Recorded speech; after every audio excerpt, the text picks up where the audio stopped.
যমুনা টিভির একটি প্রোগ্রামে সাকিব খানকে ইনভাইট করা হয়েছিল, যেখানে প্রশ্ন করা রাখা হয়েছিল অপু এবং বুবলির দুটি খারাপ গুণ এবং ভালো গুণ বলবেন।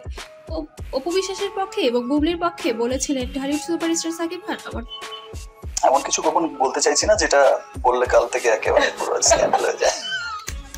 লোক আমার তো দুজনকেই ভালো লেগেছে। So, ডিপ্লোম্যাটিক আনসার এটাই।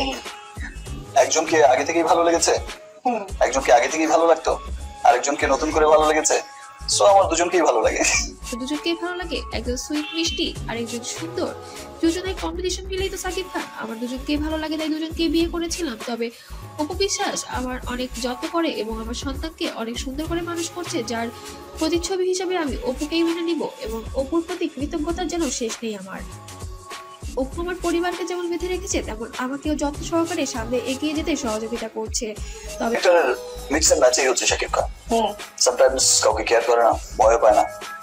ভয় পেলে তো আর জয় করা যেত। আমি খুব পোলাইট, খুব ভদ্র সভ্য।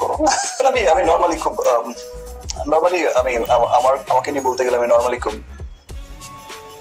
ভালো সুইট। বুবলির ক্ষেত্রে সম্পূর্ণ ব্যতিক্রম। বুবলি সবসময় আমাকে পিছু টেনে ধরার জন্য সব রকম কর্মকাণ্ড চালিয়ে যাচ্ছে। এই জন্য একই ভুল দুজন করাতেই আমার অপু বিশ্বাসকে চাই এবং অপুকে নিয়েই আমি সামনের দিনগুলোতে জীবনযাপন করতে চাই।